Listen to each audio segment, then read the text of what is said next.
August 14th, 1944.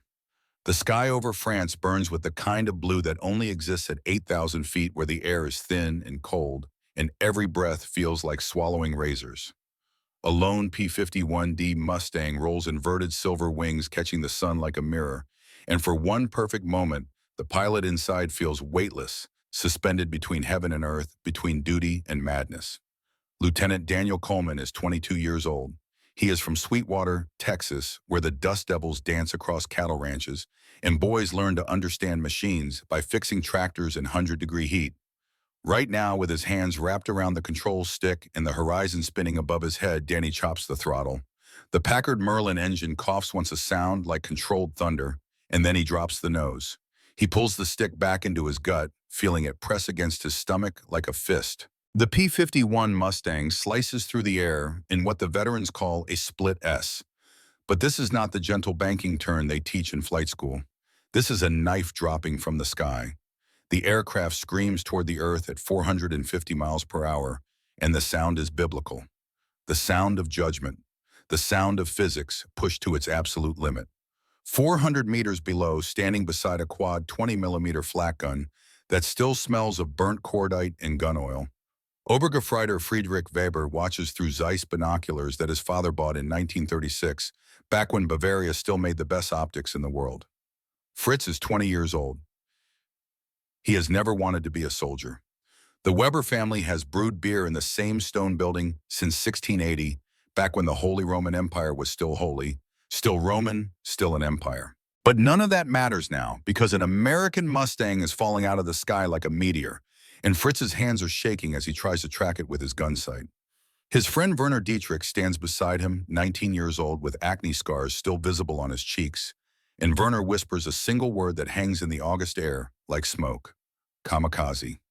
The Japanese word has spread through the Wehrmacht like a disease, the terrifying knowledge that some men are willing to die just to take you with them. But Fritz has learned to calculate trajectories. His father taught him the math of physics by showing him how to hoist beer barrels on pulleys, how angle and force and gravity combine in equations that keep you alive or kill you dead. Fritz watches the diving Mustang and runs the numbers in his head. This is not a crash. The angle is too precise. The speed is too controlled. This American is not dying. He is hunting. What neither man knows, what neither of them can possibly understand, in this moment of violence and speed, is that in 34 years they will sit together in a backyard in Texas, gray-haired and weathered, drinking beer from the Weber family brewery and sharing bacon and coffee while they laugh about this exact moment. But first, one of them will have to choose mercy over revenge. First, they both have to survive. Danny's Mustang continues to fall.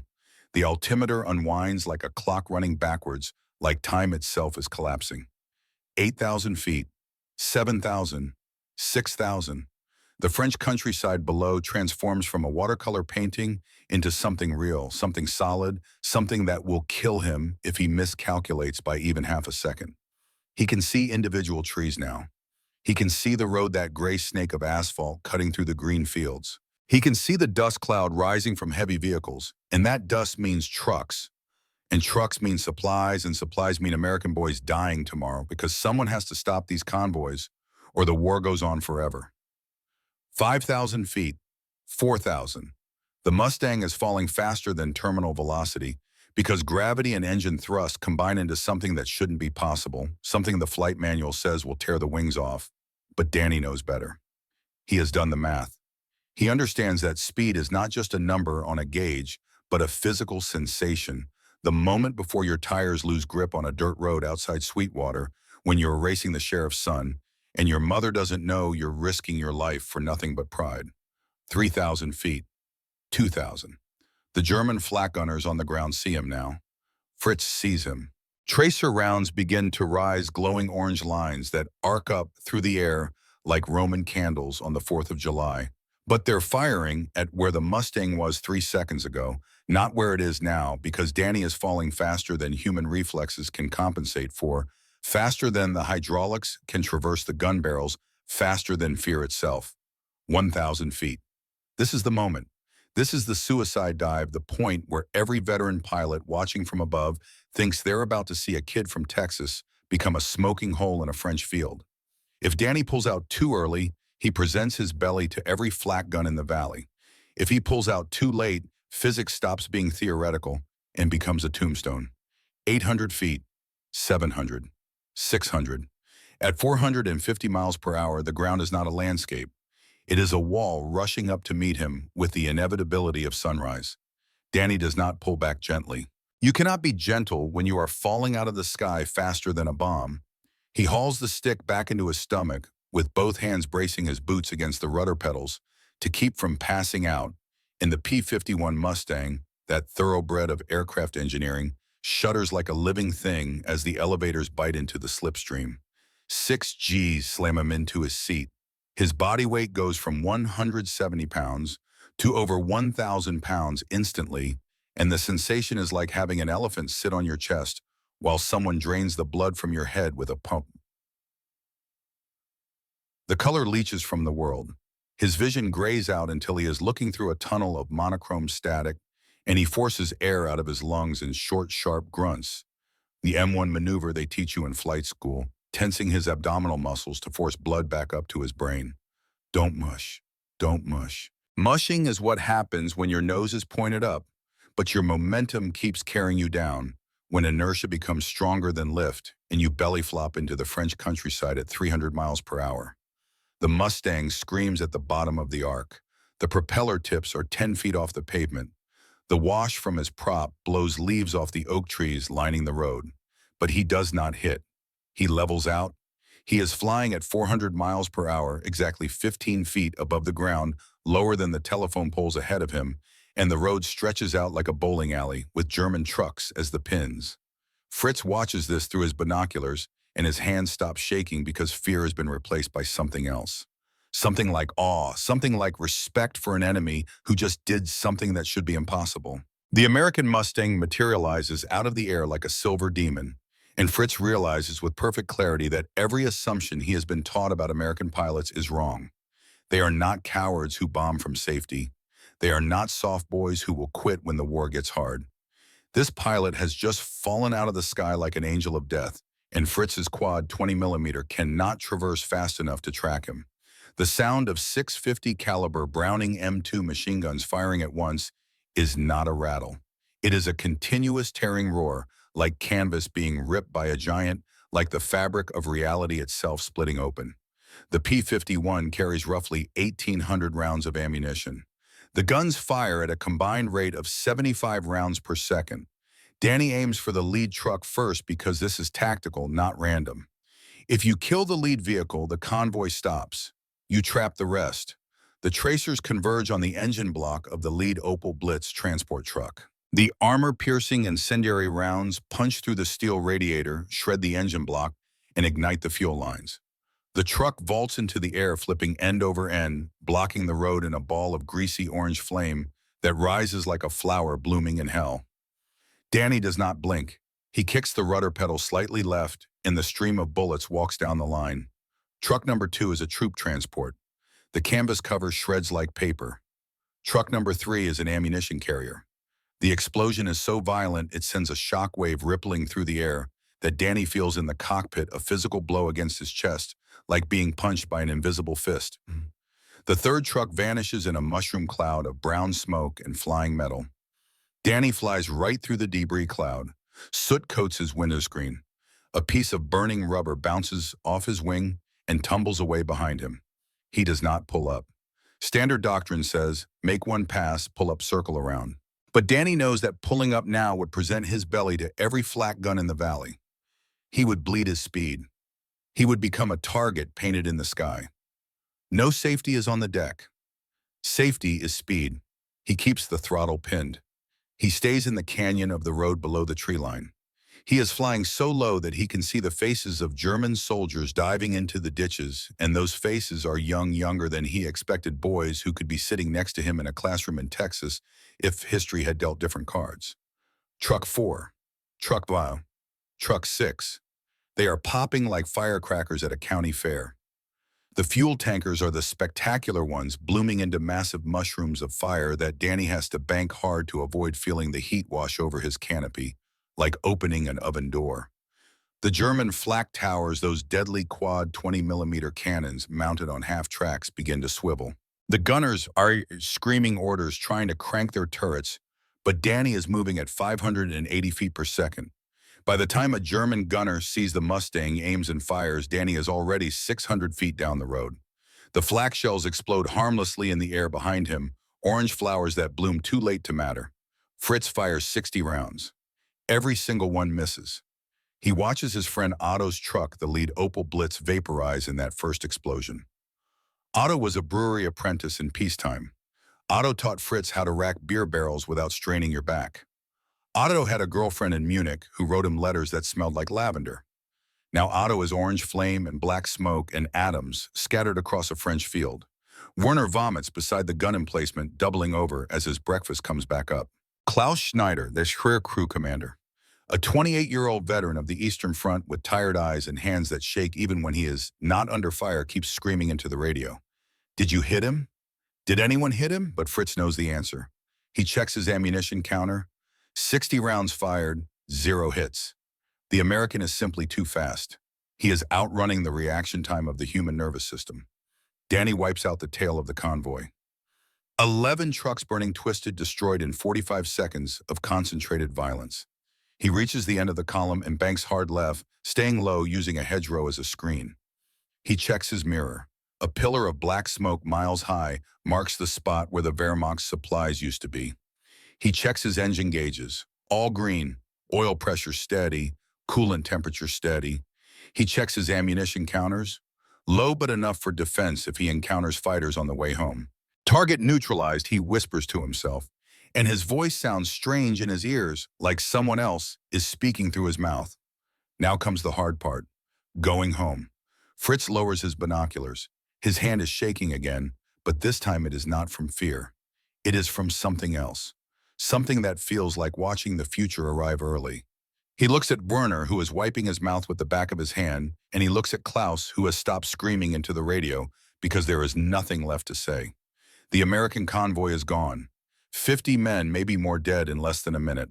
All from one pilot, one plane.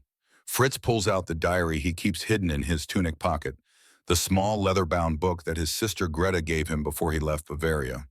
Tonight, when the sun sets and the fire from the burning trucks finally dies down, he will write 8 words that he does not yet know will change his life. "Today, I saw the future of air warfare. It doesn't bomb from safety. It comes for your throat." But what Fritz doesn't know, what he cannot possibly know, while standing beside him, smoking gun emplacement, with the smell of cordite and burning diesel in his nostrils, is that the American pilot in that silver Mustang will one day save his life. And Fritz, when the moment comes, will return the favor. The flight back across the English Channel is the loneliest Danny has ever felt. He flies at 500 feet, nursing his fuel, watching the gauge tick down with every mile. The adrenaline crash hits him halfway home. His hands start shaking on the stick. The magnitude of what he has just done, the sheer reckless violence of the deed, starts to sink into his bones like cold water. He disobeyed a direct order. He lied about engine trouble. He hazarded a $50,000 aircraft on a theory that could have gotten him killed. If he had missed those trucks, if his guns had jammed, if he had miscalculated the pullout by even half a second, he would be looking at a court-martial. Or worse, he would be a letter that Major Frank Garrison has to write to his mother in Sweetwater, explaining that her only son died doing something stupid and brave, and ultimately pointless. But he did not miss. He did not die. The gun camera in his wing recorded every moment, and that film, that unblinking mechanical eye, will be the only thing standing between Danny Coleman and a court-martial. He crosses the English coast at Dover. The white cliffs look like salvation. He sees the familiar grass strips of ROF Bodney, his home base, the place where 300 American pilots sleep in Nissen huts and dream of Texas and California and wives they have not seen in months. He drops his landing gear. The hydraulics groan, thump, thump. 2 solid sounds that mean his wheels are down and locked. He lines up with the runway, compensating for a slight crosswind, and touches down with a chirp of rubber on concrete. The Mustang rolls to a stop. Danny shuts down the engine, and the sudden silence is deafening. He can hear his own heartbeat. He can hear birds singing in the hedgerows. For a moment, sitting in the cockpit with his hands still trembling, He allows himself to believe that he might actually get away with it. Then he sees Major Frank Garrison waiting by the wing. The Major is 38 years old with tired eyes and gray in his hair that was not there 6 months ago. He is standing with Sergeant Tom Kowalski, the crew chief, a Polish-American from Detroit, who can fix anything with an engine, and with the intelligence officer, a thin man with glasses who looks like he should be teaching mathematics at a university instead of analyzing gun camera footage. Danny slides the canopy back. He pulls off his leather helmet. His hair is matted with sweat. He climbs out of the cockpit and his legs feel weak like he has been running for hours. He stands at attention because that is what you do when your commanding officer is looking at you with an expression that could mean anything from congratulations to execution. Lieutenant, the Major says, and his voice is ice cold, "You reported engine trouble, yet you are 2 hours late. Did you get lost, or did you decide to take a scenic tour of France on Uncle Sam's dime?" Sergeant Kowalski walks around the front of the plane. He whistles low the way men whistle when they see something that should not be possible. Major Kowalski says, "You better look at this." Major Garrison walks to the nose of the Mustang. The silver paint is gone. The entire nose cone is black, coated in thick, oily soot that smells like burning diesel and cordite, and something else, something organic that Danny does not want to think about. But that is not the damning part. Stuck in the air intake, wedged tight against the radiator screen, is a branch. A pine branch about 3 feet long, still green with needles that are beginning to wilt in the afternoon sun. You do not get pine branches in your air intake at 12,000 feet. You do not get pine branches in your air intake unless you have been flying lower than the trees. The Major pulls the branch out slowly.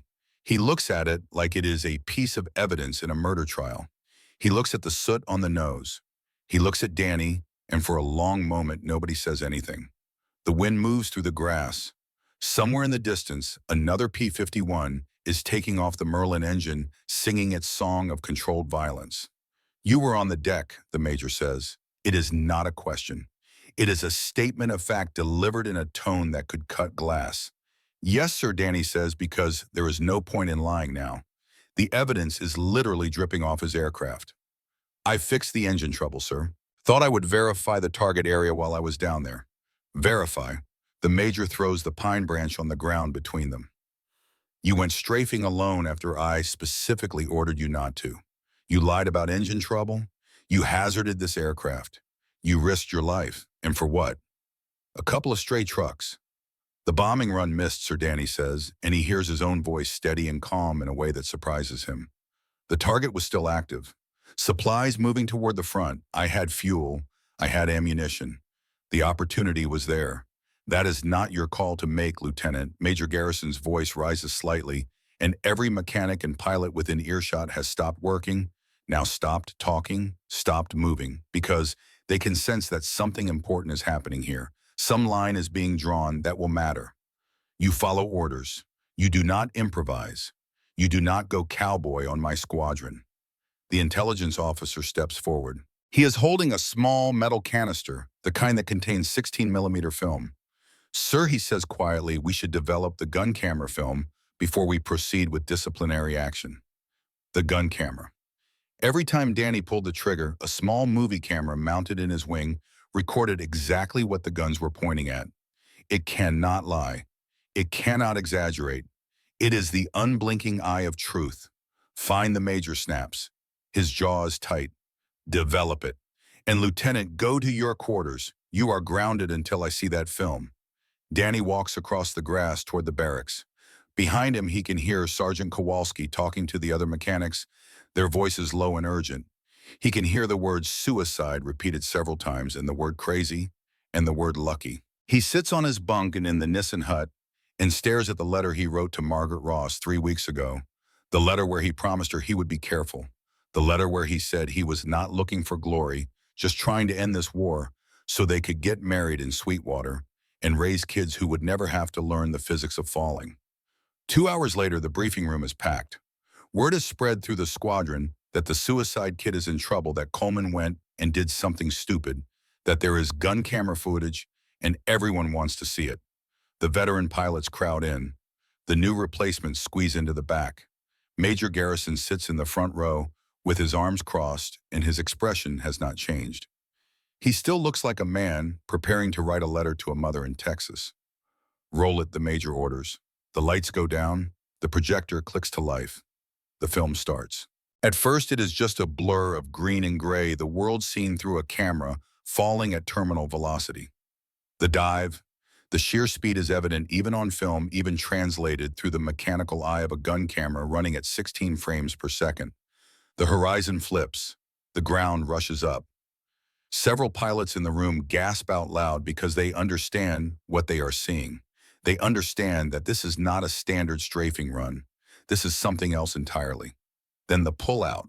The camera shakes violently as the G-forces hit, and you can almost feel the airframe shuddering, almost hear the pilot grunting through the M1 maneuver to keep from passing out. Then the road appears on screen, and the room goes completely silent. The trucks are lined up like toys.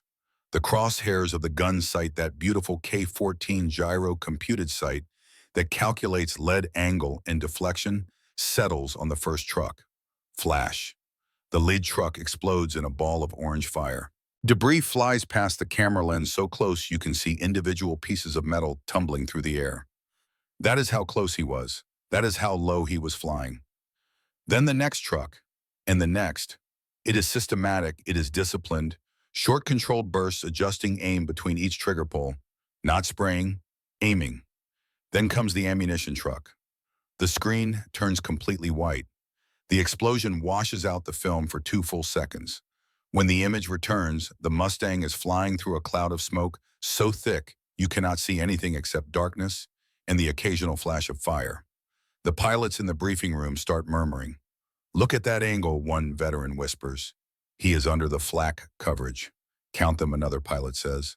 5, 6, 7, 11. 11 trucks destroyed in one pass. The film ends with the Mustang banking hard over the burning wreckage of the 11th truck. The lights come up. Major Garrison sits for a long moment staring at the blank screen. He looks at the pine branch still sitting on the table where he left it 2 hours ago. He stands up slowly. He turns to face Danny, who is standing by the door waiting for the verdict, waiting to find out if he is a hero or a criminal. "Lieutenant," the major says, and the room holds its breath. "That was the most reckless, insubordinate, dangerous piece of flying you have ever seen." He pauses. The silence stretches. Someone coughs. "And it was the best damn strafing run this squadron has ever executed." The room erupts. The veterans slap Danny on the back so hard it hurts. The skepticism is gone, burned away like morning fog in the Texas sun. They realize that the suicide dive is not suicide at all. It is a revolution. It is a new way of thinking about air warfare, a new equation that nobody has written down in any manual, because the men who write manuals have never fallen out of the sky at 450 miles per hour. "You are not grounded," the major says, and his voice drops so that only Danny can hear him. "But if you ever lie to me about engine trouble again, I will have you peeling potatoes until the war's over. Understood?" "Yes, sir," Danny says, and for the first time in 2 hours he allows himself to smile. Now the major says, turning back to the assembled pilots, "Show us exactly how you did it, because tomorrow the whole squadron is going down there with you. The suicide dive has just become squadron doctrine." But 400 miles away in a camouflage position near Cologne, Germany, Friedrich Weber is writing in his diary by candlelight. And the words he writes will echo through the decades, will bridge the gap between enemy and friend, will set in motion a chain of events that neither he nor Danny can possibly foresee. "Today I saw the angel of death," Fritz writes, and his handwriting is shaky because his hands have not stopped trembling since the attack. "He wore silver wings and moved faster than thought. I fired 60 shells, all missed. Otto is dead. Werner cannot stop crying. If this is what America sends against us, we have already lost this war." But the pilot, that American pilot, he was not a monster. He was a soldier, like me. And I wonder if our positions were reversed. Would I have the courage to fall out of the sky the way he did? Would I have the skill? Or would I just die screaming and become another name on a list that no one will remember? Fritz closes the diary. He does not know that he will face that same American pilot again. He does not know that next time he will have a perfect shot, a moment where one squeeze of the trigger will end Daniel Coleman's war forever. And he does not know that in that moment, he will make a choice that will define the rest of his life. But that is still months away.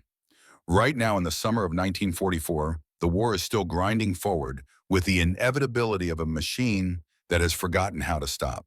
And two young men, one American and one German, are beginning a dance that will take them from the seas over France to a backyard in Texas, from enemies to something else entirely, from boys who wanted to kill each other to old men who will share beer and bacon, and the kind of understanding that only comes from surviving hell together.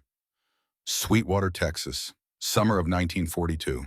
2 years before Danny Coleman learned to fall out of the sky like a comet, he was 17 years old and racing hot rods on dirt roads that stretched between cattle ranches like brown ribbons laid across the desert.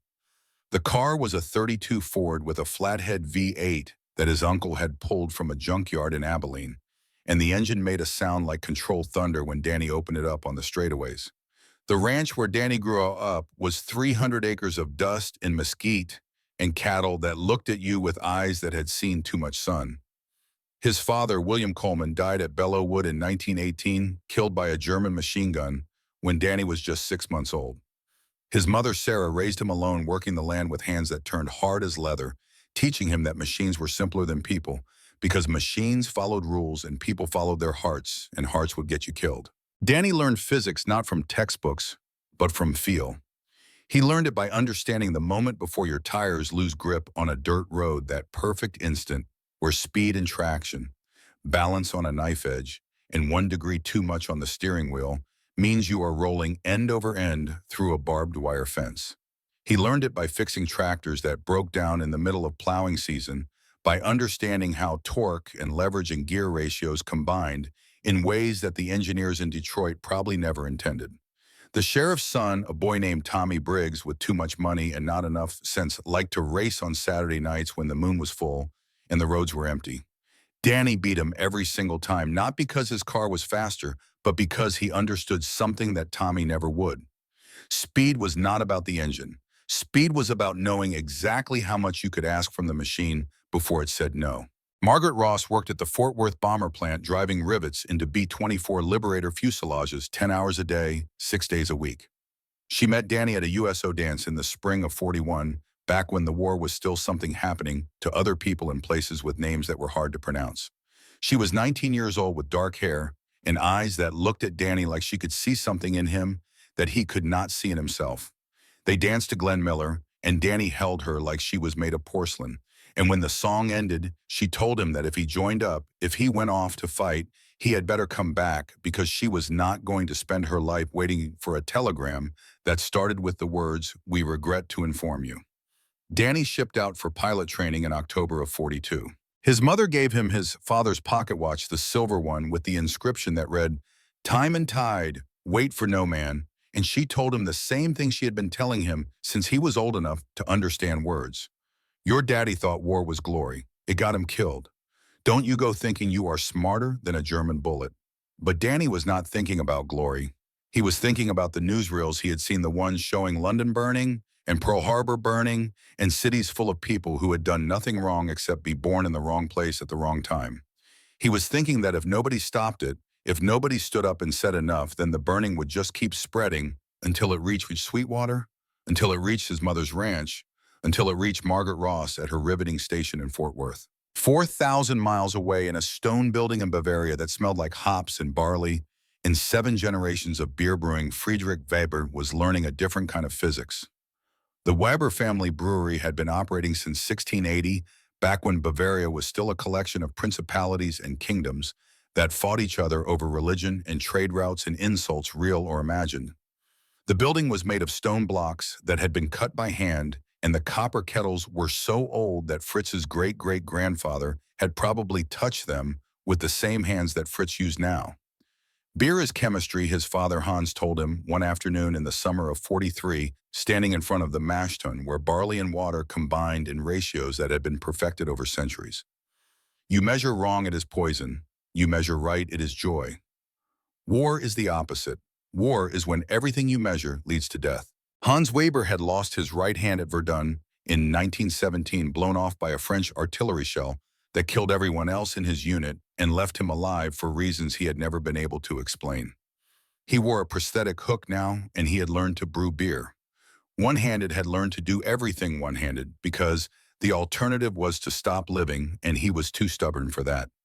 When Fritz's conscription notice arrived in the mail delivered by a postman who would not meet their eyes, Hans did not say anything for a long time.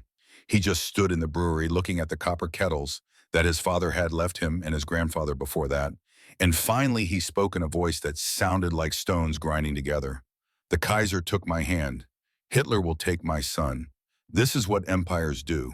They devour their children." Fritz's sister Greta was 23 years old and working as a field nurse on the Eastern Front, patching up German boys who came back from Russia with frostbite and wounds that would not heal, and eyes that had seen things that no human being should have to see. She wrote letters to Fritz that the censors cut up with scissors, black rectangles where words used to be, but between the redactions, Fritz could read the truth. Germany was losing. The Russians were coming, the Americans were coming, and when they arrived, the only question that mattered was whether you would be smart enough to surrender or stupid enough to die for a cause that was already lost. Fritz reported to flak training in September of '43. They sent him to a facility outside Hamburg, where instructors who had survived the Eastern Front taught him how to operate the quad, 20mm Flakvierling, how to lead a target, how to calculate traverse speed and elevation and deflection. The instructor, a sergeant with a scar across his face that looked like someone had tried to split his head open with an axe, told them the truth on the first day of training. "You are going to die," the sergeant said, standing in front of 30, 18, and 19-year-old boys who still had acne and had never kissed a girl. "The Americans have more planes than we have bullets. The British have more planes than we have bullets. Your job is not to win. Your job is to make them pay for every meter of German soil they take. Your job is to die slowly enough that it costs them something." But Fritz was good at math. He understood trajectories. He understood that angles and speed and gravity combined in equations that you could calculate if you were fast enough and smart enough and lucky enough. He finished at the top of his class. They promoted him to Obergefreiter and sent him to France, where the American bombers came every day, like clockwork, where the sky filled with aluminum contrails and the sound of Merlin engines and the high-pitched whistle of bombs falling. By the time Danny Coleman arrived in England in the spring of '44, the air war had changed. The Luftwaffe was broken, hiding its remaining aircraft in forests and caves and railway tunnels, too few and too precious to risk in daylight combat.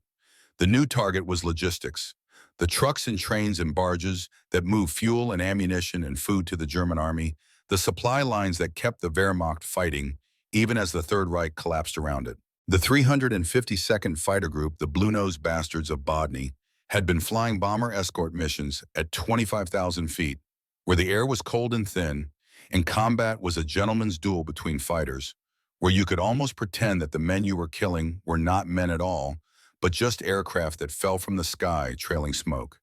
But now they were being asked to become mud movers to take their beautiful thoroughbred Mustangs down into the weeds, where flak was thickest and reaction time was zero. Standard doctrine for strafing runs was rigid, written by men who had survived the First World War and wanted to make sure their pilots survived the Second. You dove at a shallow 30-degree angle. You opened fire at 1,000 yards. You pulled up at 500 feet to avoid debris and ground fire. You made one pass and got out. You lived to fight another day. But Danny had watched the bombing runs miss convoys over and over again. He had seen the trucks keep moving, had seen the supplies reach the front, had seen the casualty reports from American infantry units that were being chewed up by German tanks, that should have been out of fuel by German artillery, that should have been out of shells. The shallow angle strafing runs were not working because of slant range errors, because bullets drop when fired at an angle, because a moving target on a winding road is almost impossible to hit from 1,000 yards away. Danny's theory was radical and simple. Dive steep, dive fast, wait until you can see the driver's face, fire at point-blank range. Then stay on the deck where the flak cannot track you. His squadron mates called it the suicide dive. They told him that diving at 70 degrees from 8,000 feet left no margin for error. They told him that if his engine coughed, he was dead. They told him that target fixation would bury him in a French field. But Danny had done the math. He knew that German flak guns, the terrifying 20mm and 37mm cannons that could put enough steel in the air to shred an aircraft were designed to track planes at medium altitude. They had a traverse speed limit. If you flew fast enough and low enough, if you came down at them like a meteor, instead of gliding in like a training target, you were moving faster than the gunner could crank his turret. You were effectively invisible until you had already passed. The veteran pilots did not believe him. They had seen too many young men with theories, too many kids fresh from flight school, who thought they had figured out something that the old hands had missed. They had written too many letters to mothers and wives. They had learned that survival in war came not from brilliance, but from caution, from following the rules that kept you alive long enough to rotate home. Robert Hayes, everyone called him Bobby, was 24 years old and Danny's wingman. He had a wife named Ruth back in Michigan and a baby daughter he had never met, born 3 months after he shipped out for England. Bobby flew off Danny's right wing close enough that you could see his face through the canopy, and he believed in Danny's theory because Bobby understood that the old way was not working, that something had to change or they would spend the rest of the war making futile passes at convoys that would keep moving no matter how many bombs they dropped from 5,000 feet. They practiced the dive over the English countryside, over fields where sheep grazed and farmers looked up at the sound of Merlin engines screaming past at 400 miles per hour.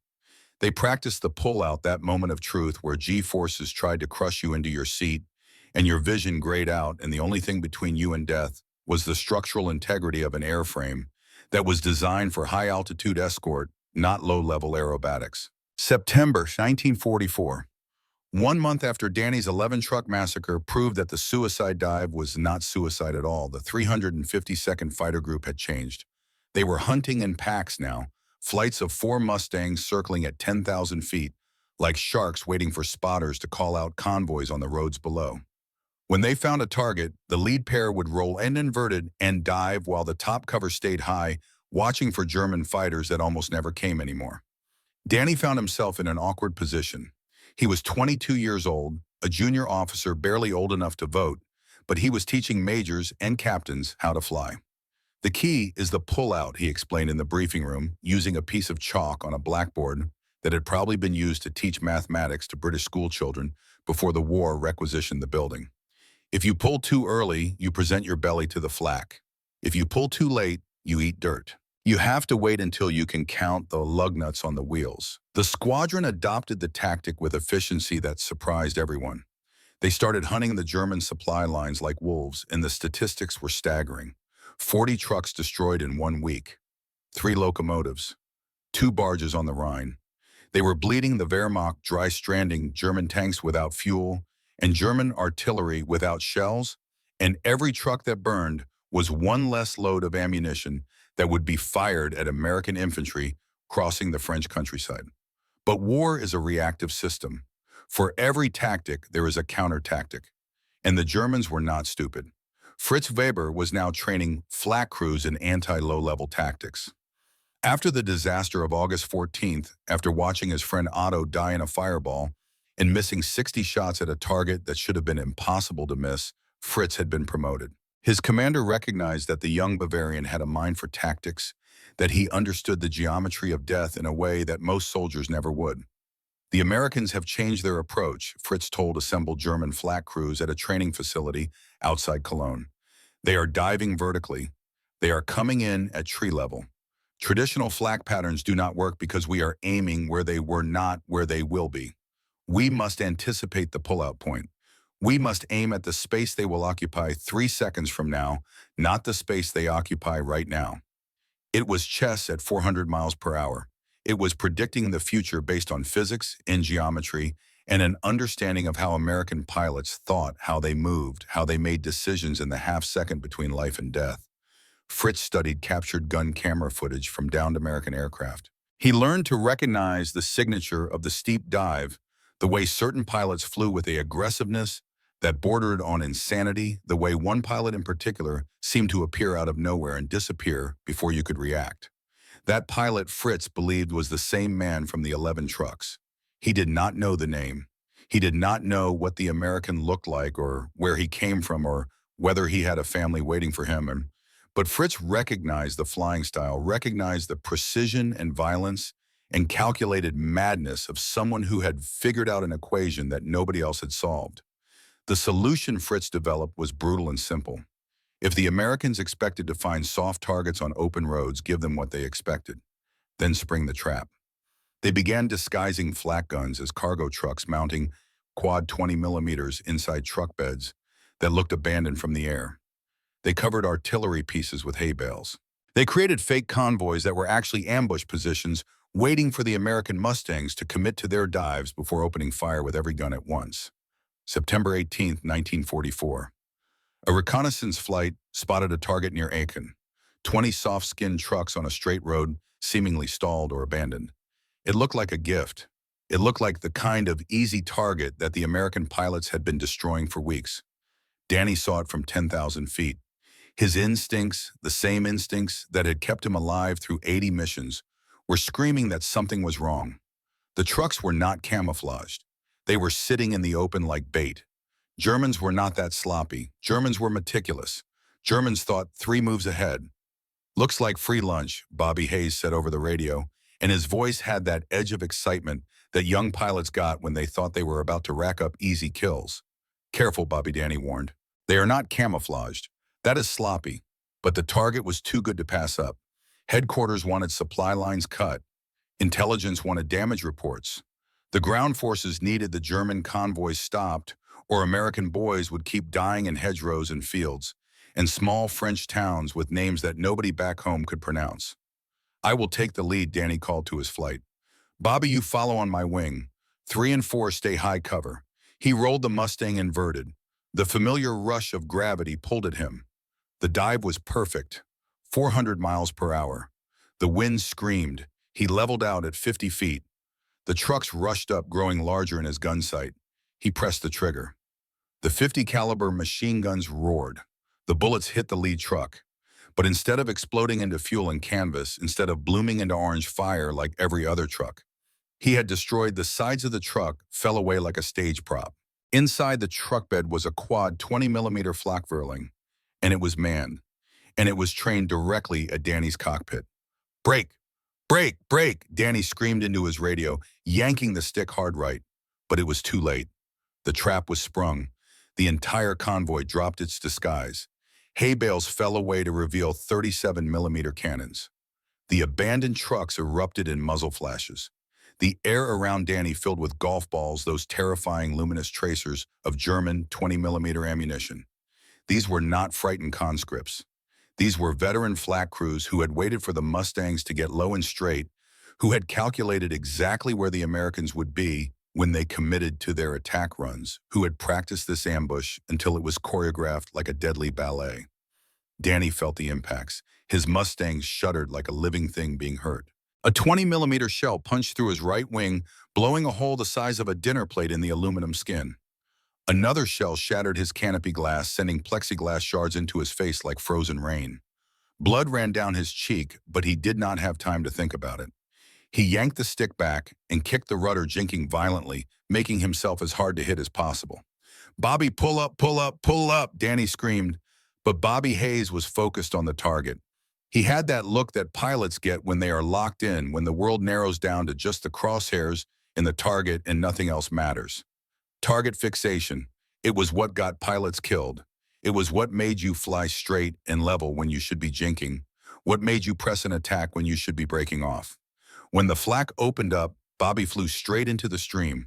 A 37 millimeter shell hit his Merlin engine dead center. The engine block shattered. The propeller seized instantly.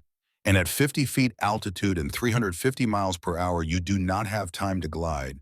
You do not have time to bail out. You do not even have time to understand what is happening before physics takes over. Bobby's Mustang cart wheeled. The right wing dug into the dirt.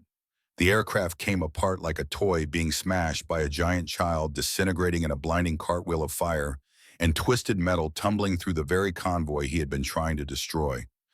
The explosion was massive. It was final. It was the kind of thing that Danny would see every time he closed his eyes for the rest of his life. "Bobby is down," the top cover pilot shouted. "Oh God, Bobby is down." Danny fought his crippled Mustang back to altitude. His oil pressure was dropping. His canopy was gone. The wind blasted his face cold and violent, freezing the blood on his cheek where the plexiglass had cut him. He looked down at the burning wreck of his wingman's aircraft. Black smoke rose in a column that could be seen for miles. And somewhere in that wreckage was Bobby Hayes, 24 years old, who would never meet his daughter, who would never go home to Michigan, who died because he followed Danny into hell. Fritz commanded the ambush from a camouflage position 200 meters from the road. He watched through his Zeiss binoculars as the lead Mustang dove. He recognized the profile instantly. Steep angle, high speed, signature pull-out at the last possible second. This was the same pilot from the 11 trucks. He was certain of it.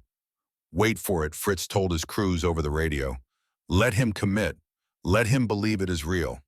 The Mustang leveled out, started firing, and Fritz gave the order that would change two lives forever. Alle Waffen, all weapons, fire.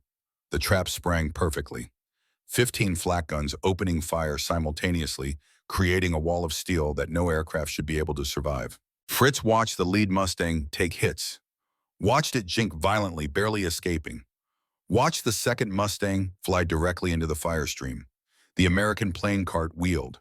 The explosion was instantaneous. Fritz lowered his binoculars slowly. Through the flames and smoke, he could see the pilot's body thrown clear of the wreckage. The pilot was not moving, would never move again. Werner stood beside him crying. Klaus slapped Fritz on the back. "Your plan worked, Weber. We got one." But Fritz felt no triumph. He felt sick. He was 20 years old and he had just killed a man who was probably the same age, who probably had a mother and a sweetheart and dreams of going home. The American pilot's death was on Fritz's hands as surely as if he had pulled the trigger himself. That night, while the fires still burned along the road near Aachen, Fritz wrote in his diary by candlelight, September 18, 1944. "Today, I killed an American pilot. He was brave and foolish, like me. I wonder if he has a wife, a baby daughter. I will never know. I only know I took him from them. War makes us do terrible things. But I think the pilot who escaped, the one who flew through our trap and survived, I think he will remember this day. I think he will come back. And next time I must decide, do I kill him or do I let him live? I do not know the answer. I only know that every day I survive in this war, I become less of the man my father wanted me to be." Danny landed at Bodny with his Mustang trailing smoke. The mechanics swarmed the aircraft, counting the holes, shaking their heads at how close the shells had come to hitting something vital. Major Garrison was waiting, and for once he did not have anything to say about disobeying orders or taking unnecessary risks. He just looked at Danny's bloody face and asked a single question. "Where is Hayes?" "He did not make it," Danny said, and his voice sounded hollow even to himself. "They were waiting for us. It was a trap." That night, Danny sat in the barracks trying to write a letter to Ruth Hayes, trying to find words that would explain how her husband died, following Danny's lead, following Danny's theory, following orders to be aggressive and fast and fearless. The paper stayed blank for 2 hours. How do you tell a widow that her husband is dead because you taught him to fly into the teeth of German flak guns? How do you explain that his daughter will grow up without a father because someone had to stop those trucks? Finally, Danny wrote 5 sentences. "Your husband was the bravest man I ever knew. He saved my life today by drawing fire away from me. He died instantly and did not suffer. He loved you and your daughter more than anything. I am sorry. It was a lie. All of it was a lie. Bobby had not saved Danny's life. Bobby had died because he followed Danny into a trap. But sometimes lies are kinder than truth. And Danny Coleman had learned that war was made of lies. Small ones and large ones, lies. You told others and lies you told yourself just to keep getting out of bed in the morning. The war ground on. October came, and with it the first cold rains of autumn.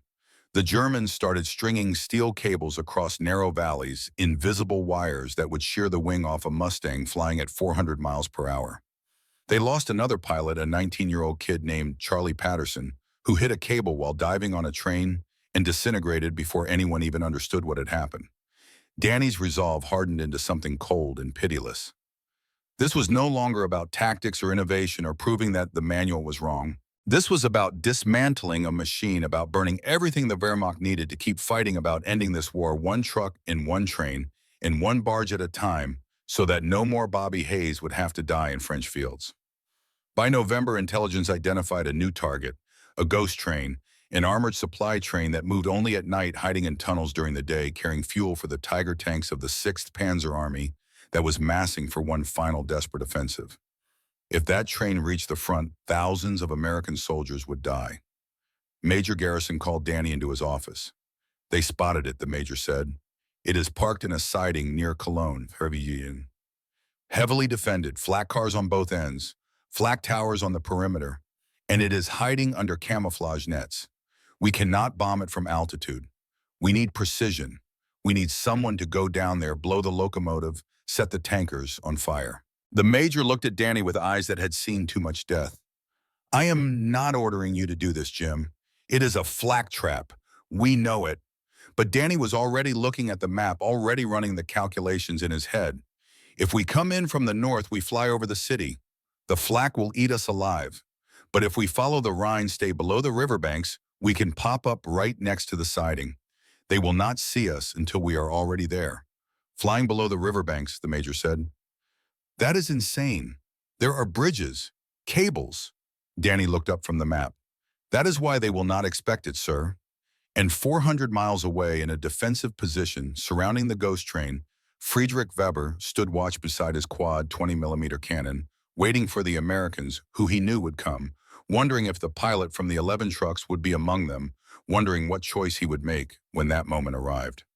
December 20th, 1944. The Rhine River Valley at dawn.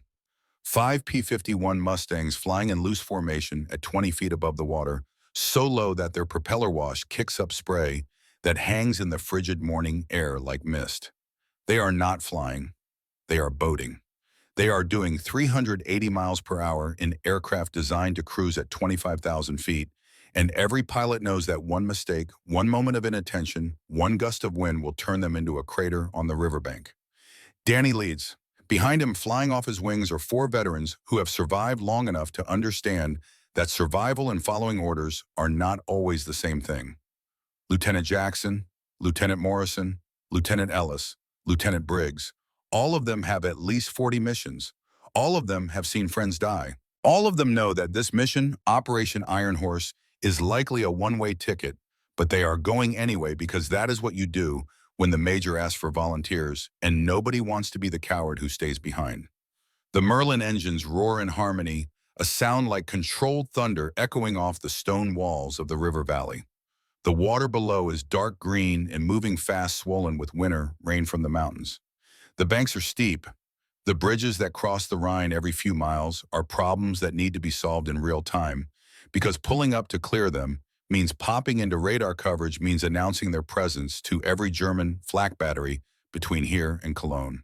Bridge ahead, Danny calls over the radio, his voice steady despite the fact that his heart is trying to punch its way out of his chest. Going under. Stay tight.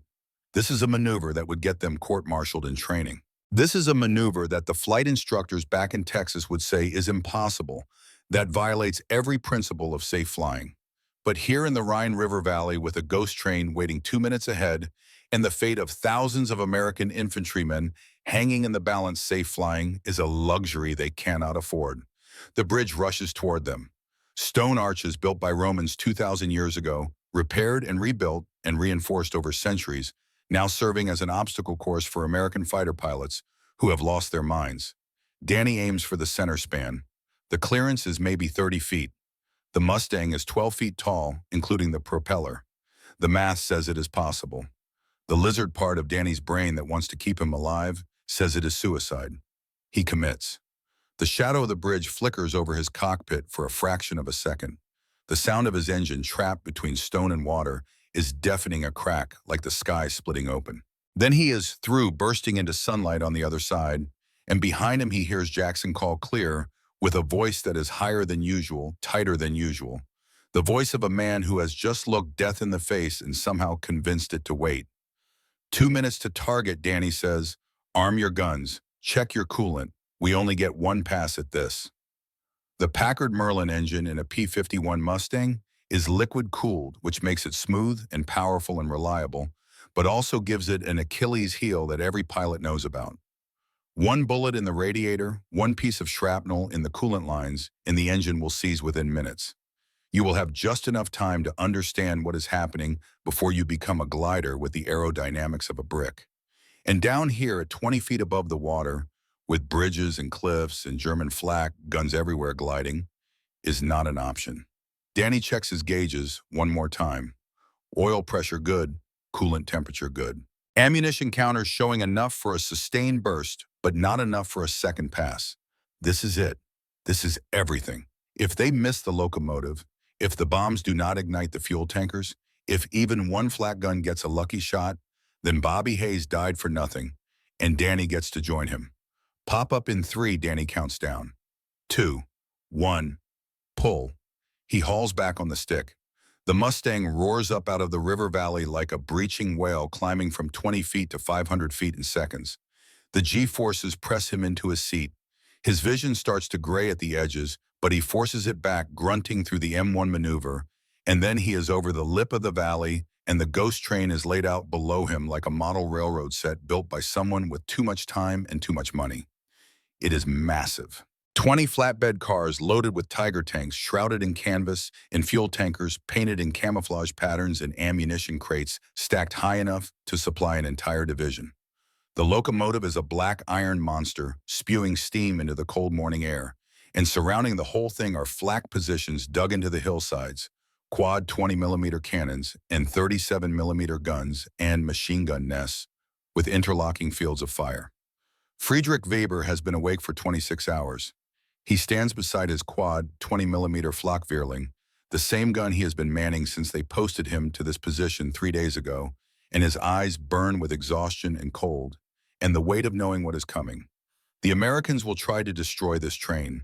The Americans must try, because if this fuel reaches the 6th Panzer Army, then the offensive will succeed and the war will drag on for another year, and more boys will die on both sides. Werner Dietrich stands beside him, 19 years old and shivering, despite the heavy coat, despite the wool scarf his mother sent him from Bavaria. Werner has not slept either. None of them have slept because the Oberst, the colonel in command of this position, has made it clear that if the Americans destroy this train, then everyone responsible will be shot for dereliction of duty.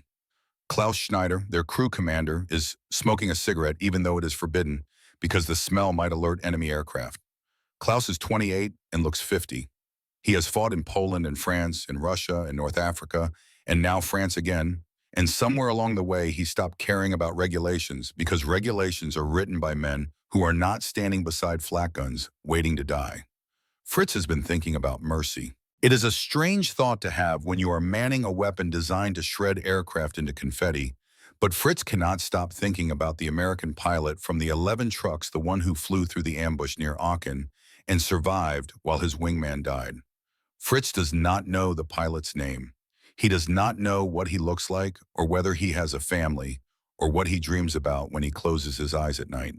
But Fritz knows with absolute certainty that the pilot is good at math, that he understands the geometry of death in a way that transcends training, and that he is probably coming for this train. The question Fritz has been asking himself for 3 days is simple and terrible. If that pilot comes, if he dives on this locomotive with the same vertical slash that killed Otto and 50 other men, if Fritz has a perfect shot, what will he do? Will he fire? Will he kill an enemy who is brave and skilled and trying to end this war? The same way Fritz is trying to end it by surviving long enough to see peace, Fritz does not know the answer. He only knows that the moment is coming and he will have to decide in the space between one heartbeat and the next. The American Mustangs appear like silver ghosts bursting over the riverbank so fast that for a moment, Fritz thinks he is hallucinating. Then the flak cars on the train itself open fire quad 20mm, hammering away, filling the air with tracers that look like strings of glowing pearls. The lead Mustang rolls inverted, and Fritz's heart stops because he recognizes that roll, recognizes the way the aircraft hangs in space for just a moment before the nose drops. It is him, the pilot from the 11 trucks, the one Fritz has been waiting for. Amerikaner Klaus screams, "Feuer, fire, traverse right, lead the target."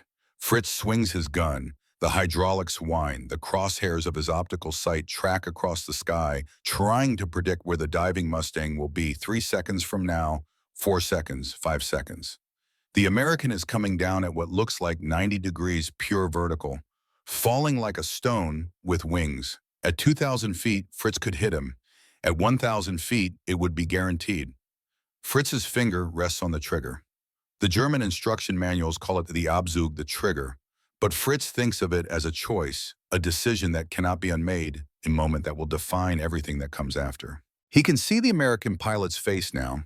Through his sight can see the oxygen mask and the leather helmet and the eyes that are focused with an intensity that Fritz recognizes because it is the same intensity he feels every time he mans this gun.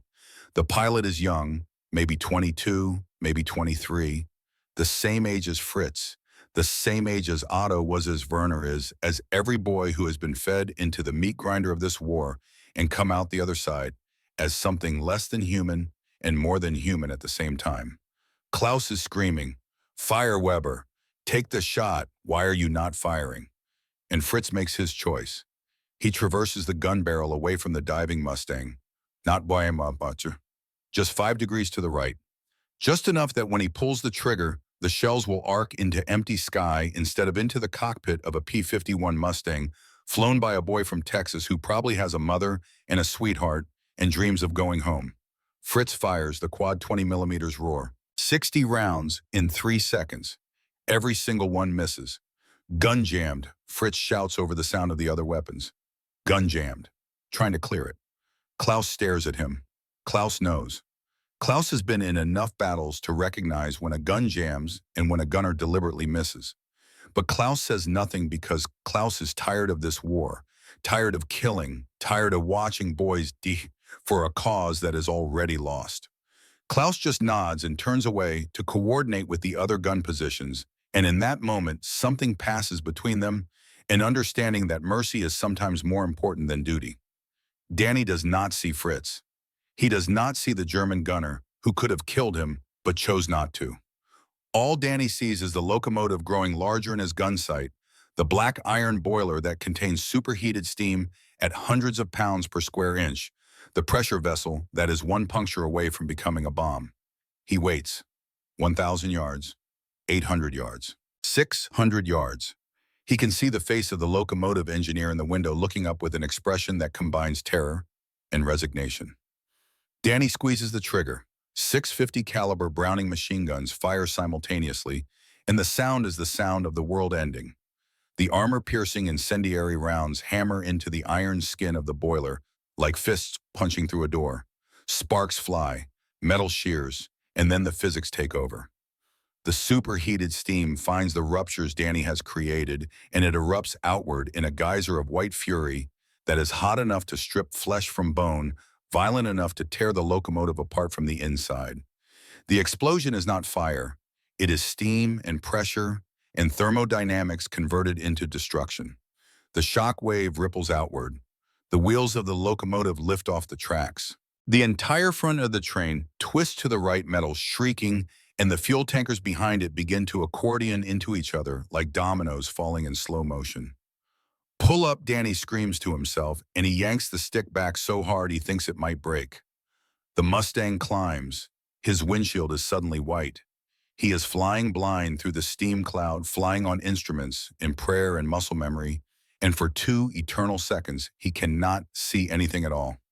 Then he bursts out the other side, his aircraft dripping with condensation, and behind him, the rest of his flight releases their bombs. The 500-pound bombs fall in a perfect stick, one after another, and when they impact the fuel tankers, the entire rail siding becomes an inferno. Orange fireballs bloom into the sky. The Tiger tanks on the flatbed cars are engulfed. The ammunition car cooks off secondary explosions, ripping through the train like firecrackers. And the heat is so intense that Fritz can feel it 200 meters away. "Target destroyed," Jackson yells over the radio, and there is joy in his voice. Savage joy, the joy of men who have struck a blow that matters.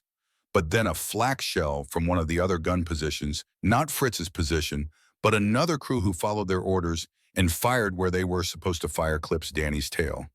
The Mustang shudders. The control stick goes mushy in Danny's hands. The rudder pedals feel like they are connected to nothing. "I am hit," Danny says, and his voice is calm because panic gets you killed. Losing rudder control. He checks his gauges. Oil pressure steady, coolant temperature steady. The shell hit the control cables but missed the engine. He is lucky. He is so impossibly lucky that it feels like someone is watching over him, some guardian angel who decided that today is not the day for Daniel Coleman to die. Form up on me, Danny orders. We are going home on the deck. Nobody climbs until we cross the lines. They drop back down to the river, flying just above the water, and behind them the pillar of black smoke from the burning train rises miles into the sky, visible from every village and town and city within 50 miles. The fuel for the 6th Panzer Army is gone. The offensive will fail before it begins. And thousands of American soldiers who would have died in the Ardennes forest will go home to their families because 5 Mustangs flew down a river at dawn and destroyed a train. Fritz stands beside his smoking gun and watches the Americans disappear. The train is an inferno. The heat is so intense they have to evacuate to a safe distance. Werner is crying. Klaus is silent. The Oberst will probably have them all shot, but Fritz does not care because he made a choice and he can live with it. That night, Fritz writes in his diary, December 20th, 1944.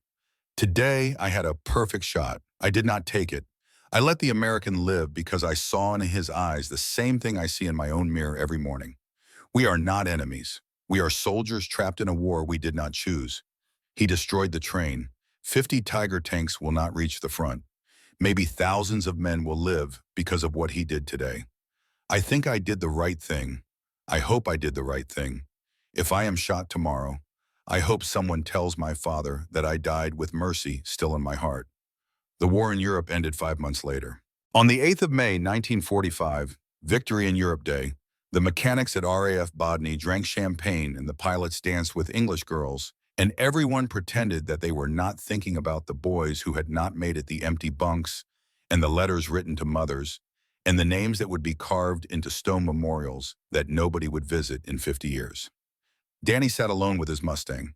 He ran his hand over the nose art, over the kill markings that recorded every truck and train and aircraft, over the paint that was chipped from gravel and soot and 3 years of flying through hell. He was 23 years old. He had survived 87 missions. He had done the suicide dive more times than he could count. And he was done. He took a piece of chalk and wrote 2 words on the fuselage right below the cockpit, paid in full. Then he climbed down and walked to the barracks and packed his bag. He was done with speed. He was done with the deck. He was going home to Texas to marry Margaret Ross and drive the speed limit for the rest of his life. Fritz's war ended in April near Munich when American tanks from the 101st Airborne rolled into his position, and he made the choice that would save his life. He ordered his crew to put down their weapons and raise a white flag, and Klaus and Werner obeyed because they were as tired as he was, as ready for it to be over. The American soldiers secured them without violence, without hatred, and Fritz realized that the men who had been trying to kill him for 3 years were just boys from places like Iowa and California and New York, boys who wanted to go home as much as he did. In the prisoner of war camp near Reims, Fritz helped translate for the American interrogators.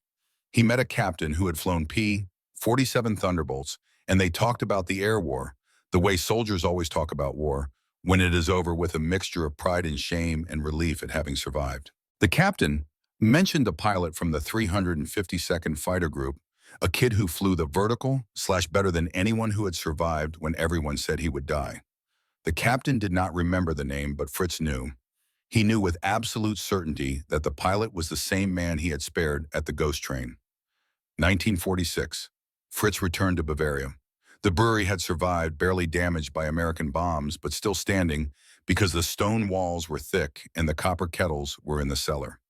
His father Hans embraced him with his one good arm and cried and said that having his son home was worth more than all the beer in Bavaria. Greta was there, married now to an American soldier from Ohio, and she looked at Fritz with eyes that said, "I told you to surrender and you finally listened." Fritz rebuilt the brewery. He married a girl from the village named Anna. They had 2 sons. He brewed beer using the same recipes his family had been using for 300 years. And every day he thought about the American pilot whose life he had spared, whose name he did not know, whose face he had seen for just a moment through a gun sight on a cold December morning. Danny returned to Texas and married Maggie in a church ceremony in Sweetwater, with his mother crying in the front row. He went to work as an engineer in the oil fields, using his understanding of mechanics and physics to solve problems that had nothing to do with killing. He never raced cars again. He drove the speed limit on every road, and when Maggie asked him why he was driving so slowly, he said that he had already gone faster than any man should and did not need to prove it again. They had 2 daughters, then 4 grandchildren. Danny built a good life, a quiet life, the kind of life that men dream about when they are flying missions over France and wondering if they will see tomorrow. But he thought about the war every day. He thought about Bobby Hayes and Charlie Patterson and all the boys who had not made it home. And sometimes late at night when he could not sleep, he thought about the German flak gunners who had tried to kill him, wondered if they had survived, wondered if they ever thought about him the way he thought about them. 1978, 34 years after the war ended. Danny was 56 years old, running an oil engineering firm, spending weekends with his grandchildren, living the American dream that so many boys had died to protect. The letter arrived on a Tuesday in August, postmarked from Munich, written in English with a heavy German accent, visible in the sentence structure. Dear Mr. Coleman, you do not know me, but I know you. My name is Friedrich Weber. I was a German flak gunner in the war. I was at the Clone Rail sighting on December 20th, 1944. I was on the train you destroyed, the ghost train. I had you in my gun sight. I had a perfect shot. I did not take it. Danny's hands started shaking as he read. The letter continued for 2 pages explaining everything. The mercy decision, the 34 years of wondering if it had been the right choice. The need to know that the life Fritz had spared had been a good life, had been worth sparing. The letter ended with a simple request.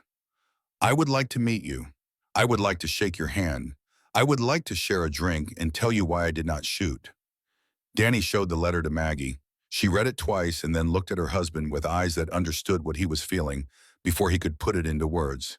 You have to meet him, she said. You have to know.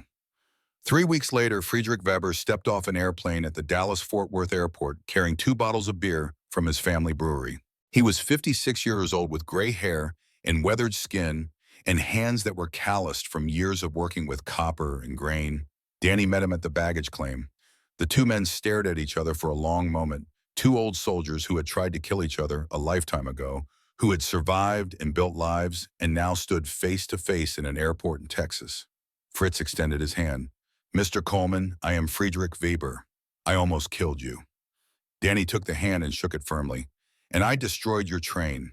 I guess that makes us even. They both laughed, and the tension broke like a dam giving way, and suddenly they were not enemies anymore, but just 2 men who had survived the same nightmare and come out the other side with stories to tell. They sat in Danny's backyard under the Texas sun with the cicadas singing their eternal song. Maggie brought out food, barbecue bacon, thick cut and crispy, the smell filling the air with smoke and salt in America. Fresh coffee, strong and black. Cornbread with honey butter. Fritz stared at the bacon like it was a religious artifact. This is American bacon, Fritz said, more statement than question. Texas bacon, Danny confirmed. Best in the world. Fritz took a bite and closed his eyes. You know what I remember about Americans? The first thing I tasted when I was a prisoner of war. A Hershey bar. An American soldier gave it to me. I cried. Why did you cry? Danny asked. Because I tried to kill him 2 days before, Fritz said. And he gave me chocolate. That is when I knew. Americans are not like us. You win wars and then you feed your enemies. You rebuild instead of punish. This is why you won. Not because you have more tanks or planes, because you have mercy. The conversation stretched through the afternoon. Fritz told Danny about the ambush near Aachen, about watching Bobby Hayes die, about the guilt that comes from being good at your job when your job is killing. Danny told Fritz about the 11 trucks, about disobeying orders, about learning to fall out of the sky, because sometimes the manual is wrong and you have to write your own. Then Fritz told Danny about the ghost train, about the moment when he had a perfect shot and chose not to take it. I saw your face, Fritz said. Young, scared, brave, same as me. And I thought this locomotive is not worth his life. Germany has already lost. This fuel changes nothing. But if I kill you, that death is forever. So I turned my gun 5 degrees to the right, and I fired into empty sky, and I told my commander it jammed. Danny sat very still. His eyes were wet. You saved my life. You would have done the same, Fritz said, but it was a question, not a statement. I do not know, Danny admitted. I killed a lot of your guys. I was so angry after Bobby died. When I dove on that train, I was not thinking about stopping fuel. I was thinking about revenge. Fritz nodded. I understand. When you killed my friend Otto, I felt the same. War makes us monsters. But war ends. Then we choose. Stay monsters or become humans again. Danny's daughters came out to meet Fritz. His grandchildren, shy at first, warmed up when Fritz showed them photographs of his own grandchildren in Bavaria. The barriers of language and history and old hatred dissolved in the presence of children who did not remember the war, who only knew that their grandfather had a friend from Germany who had traveled very far to say thank you. The sun set over the Texas plains, painting the sky in shades of orange and red that reminded both men of fire of burning trucks and trains and aircraft of a time when the world was trying to kill them every single day. Fritz raised his bottle of German beer. Danny raised his cup of Texas coffee. To the boys who did not make it home, Fritz said. To Otto and Bobby and all the ones we lost, Danny agreed. They drank. And in that moment, sitting on a porch in Texas with the sound of cicadas and children's laughter filling the air, two old enemies became something more important than friends. They became proof that mercy matters, that the choice to spare a life can ripple through decades, that the weapons you do not use are sometimes the most powerful weapons of all. Fritz returned to Germany 3 days later. The two men corresponded by letter for the next 23 years, writing about their families and businesses and the world that had changed so much since the war. They visited each other's countries, introduced their families, attended the weddings of each other's grandchildren. And when Danny died in 2001, Fritz was there at the funeral, standing beside the grave, with tears on his face, telling anyone who would listen about the American pilot who had been brave enough to fall out of the sky and merciful enough to understand that enemies are just people trapped on the wrong side of history. The tactics Danny pioneered, the vertical slash that everyone called the suicide dive, became the foundation for modern close air support. When the Air Force designed the A-10 Warthog in the 1970s, they built it with an armored cockpit and separated engines specifically to survive the flak that had killed pilots like Bobby Hayes. They built it to fly low and slow and ugly, to take punishment and keep fighting, because someone remembered that the safest place in a gunfight is sometimes right in the enemy's face. The war Danny and Fritz fought made the peace they shared. Germany and America, once enemies, became allies. Partners in NATO, friends in a world that learned the hard way that mercy after victory is more powerful than vengeance. The Marshall Plan rebuilt Europe. American soldiers stationed in Germany married German girls and raised children who spoke both languages. The wall that divided Berlin fell because people on both sides remembered that they were human beings first and political abstractions second. At Danny's funeral, his granddaughter read a letter he had written to be opened after his death. In it, he wrote about fear and courage and the strange mathematics of war. People ask me if I was brave, the letter said. I was not brave.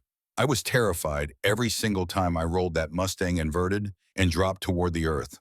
But I did the math, and sometimes the math says that the safest place is right in the enemy's face. What I did not know until Friedrich Weber wrote to me was that he did math too. And his equation had a variable that mine did not. Mercy, that is the variable that makes us human. That is the number that does not appear in any manual, but makes all the difference between winning a war and winning a peace. Fritz Weber died in 2004, 3 years after Danny in his sleep at the age of 80, surrounded by family in the same brewery where he had learned to understand chemistry and physics and the strange alchemy that turns enemies into friends. His grandsons still run the Weber Brewery today, and on the wall of the tasting room hangs a photograph of two old men sitting on a porch in Texas holding drinks and laughing, and below it a plaque that reads in German and English, "Mercy is the weapon that ends wars." The story of Danny Coleman and Fritz Weber reminds us that the greatest generation was great not because they won the war, but because they won the peace that followed. They were great because they chose mercy over revenge, because they rebuilt their enemies instead of destroying them, because they understood that the true measure of victory is not how many you kill, but how many you save. They were great because boys from Texas and Bavaria could meet 34 years after trying to kill each other and discover that they were never really enemies at all. Just soldiers trapped in a machine that finally ground to a halt and gave them permission to be human again. At the American Air Force Academy, they still teach the vertical slash, though they call it by a more technical name now. They teach the physics and the geometry and the timing. But they also teach something else, something that cannot be reduced to equations or written in manuals. They teach that war is not just about killing the enemy, it is about ending the war. And sometimes ending the war means being brave enough to spare a life when you have every reason and every right and every opportunity to take it. The P-51 Mustang that Danny flew sits in a museum now restored to silver perfection, the nose art preserved under layers of careful paint. Children press their faces against the plexiglass barrier and ask their grandfathers what it was like, what war was like, and the grandfathers who remember who were there tell them that it was terrible and necessary and complicated in ways that movies never show.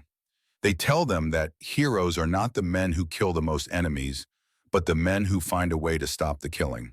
They tell them that the greatest weapon is the one you choose not to use.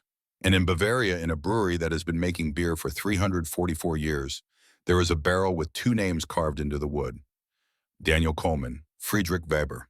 It was carved by Fritz's grandson, who never met Danny, but grew up hearing stories about the American pilot whose life his grandfather spared, whose mercy rippled forward through time to create a world where German brewers and American oilmen could be friends, where the children of enemies could play together, where wars could end, not with annihilation, but with reconciliation. This is the story of two young men who learned to kill and chose to spare. This is the story of mercy in the midst of violence.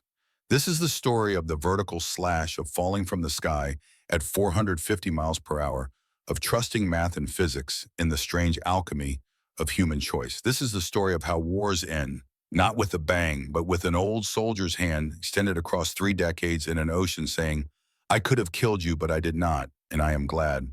And thank you for living, and thank you for giving me the chance to become human again." The cicadas still sing in Texas. The copper kettles still bubble in Bavaria.